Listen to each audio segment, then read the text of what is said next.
అత్యధిక స్థూల ఉత్పత్తి, అత్యధిక తలసరి ఆదాయము, నిరంతరాయ విద్యుత్ సరఫరా, ప్రతి ఇంటికి త్రాగునీటి సరఫరా, ఫ్లోరైడ్ రహిత రాష్ట్రము, అత్యధిక వరిధాన్య ఉత్పత్తి, ఇలా ఎన్నో గొప్ప కార్యక్రమాలు చేసి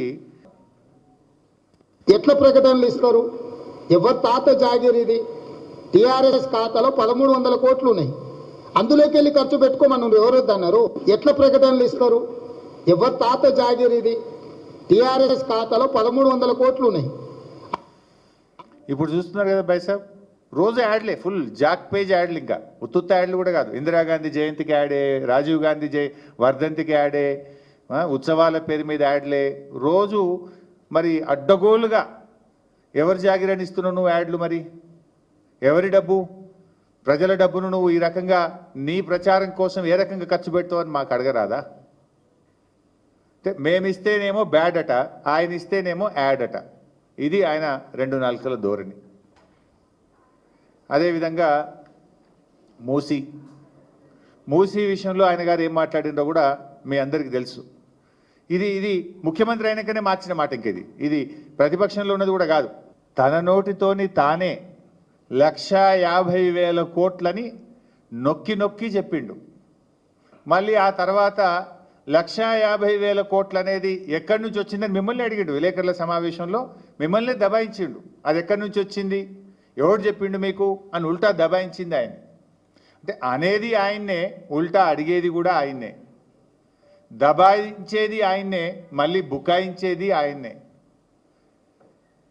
పుట్టించేటోడు ఆయన్నే, ప్రశ్నించేటోడు ఆయన్నే. అంటే ఎట్లా ఉంటుంది ఈయన తీరంటే, ఇది వెనకటికో సామెత ఉంటుంది, చెప్పటోనికి చెవుడైనా వినటోనికి వివేకం ఉంటుంది అనే ఒక సామెత ఉంది. కనీసం ఆ ఇంగిత జ్ఞానం కూడా రేవంత్ రెడ్డి గారికి లేకపోయింది. నేనే చెప్పినాను కనీసం ఉండాలి కదా ఆయనకు. ఇక అప్పట్లో మా ప్రభుత్వంలో కొంతమంది కొత్త రాష్ట్రం ఏర్పడ్డది, కొంతమంది సలహాదారులు అవసరమని ఆనాడు మా ప్రభుత్వం కొంతమంది సలహాదారులను పెట్టుకున్నది. ఆ రోజు ఈయన కోర్టులో కేసేసిండు. అసలు ఇంతమంది సలహాదారులు అవసరమా? వీళ్ళ క్యాబినెట్ ర్యాంక్ ఎట్లా ఇస్తారు? వీళ్ళకి స్టేట్ మినిస్టర్ ర్యాంక్ ఎట్లా ఇస్తారు? ఈ సలహాదారులంతా వేస్టు అని స్వయంగా రేవంత్ రెడ్డి మన హైకోర్టులో కేసు వేసిండు. ఆ కేసు ఈరోజు కూడా నడుస్తుంది. Still that matter is pending in the high court.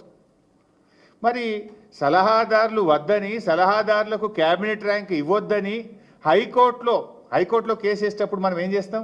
ప్రమాణం చేస్తాం. విల్ గివ్ ఎన్ అఫిడవిట్ ఏమిస్తాం? రాజ్యాంగం మీదనో దేవుడి మీదనో ప్రమాణం చేసి మనం అఫిడవిట్ ఇస్తాం. నేను చెప్పేదంతా నిజం, నేను చెప్పేదంతా కూడా నాకు తెలిసి నేను కరెక్టే అని అఫిడవిట్ ఇస్తాం హైకోర్టులో. అఫిడవిట్ ఇచ్చి హైకోర్టులో వేసిన రేవంత్ రెడ్డి ఇలా ఏ రకంగా సలహాదారులను అపాయింట్ చేసిండు, పార్టీ ఫిరాయించిన వాళ్ళకు కూడా క్యాబినెట్ ర్యాంకులు ఇచ్చుకుంటా ఏ రకంగా సలహాదారులు ఇచ్చిండో మీకు తెలియదా బాయ్ సాబ్? Is it not double standard? నీ సంతకంతో నువ్వు అఫిడవిట్ ఇచ్చినావు, క్యాబినెట్ ర్యాంక్ ఇది అన్యాయం, తప్పు, ఇది అన్కాన్స్టిట్యూషనల్ అన్నావు. ముఖ్యమంత్రి కాగానే మారిపోతుందా? ఇప్పుడు దీనికి ఆయనే సమాధానం చెప్పాలి. ఇక యూట్యూబ్ ఛానళ్ళ గురించి మీకు తెలిసి ఏమన్నాడు. ఆ రోజేమో యూట్యూబ్ ఛానళ్ళు చాలా గొప్పవి, మీరే గ్రేట్ అన్నాడు వాళ్ళని. ఇప్పుడేమంటుండు యూట్యూబ్ ఛానళ్ళ మీద అంటే వీళ్ళందరూ కూడా అరాచక ఛానళ్ళట. వీళ్ళంతా అరాచక ఛానళ్ళు, వీళ్ళు అరాచకం చేస్తున్నారు. ఏం అరాచకం ఏమన్నా నీ బట్టలు ఇప్పుతురుగా అంతే. ఉన్నది ఉన్నట్టు నీ సంగతి అంతా బయట పెట్టిరు. నీ తప్పుడు విధానాలను, నీ ద్వంద్వ వైఖరిని, నీ ప్రభుత్వం చేస్తున్న అడ్డగోలు వ్యవహారాలను బయట పెడితే ఇవాళ వాళ్ళను అరాచక ఛానళ్ళు అనే బిరుదిచ్చి వాళ్ళ మీద అక్రమంగా కేసులు పెడుతుండు. ఇక ప్రజాస్వామ్య పునరుద్ధరణ, అభయహస్తం వాళ్ళ మేనిఫెస్టోలో మొట్టమొదట చెప్పినటువంటి హామీ ప్రజాస్వామ్య పునరుద్ధరణ. ఈయననే చెప్పిండు. సోనియా గాంధీ గారు 6 గ్యారెంటీలు ఇచ్చారు. నేను 7వ గ్యారెంటీ ఇస్తున్న ఈ రాష్ట్ర ప్రజలకు.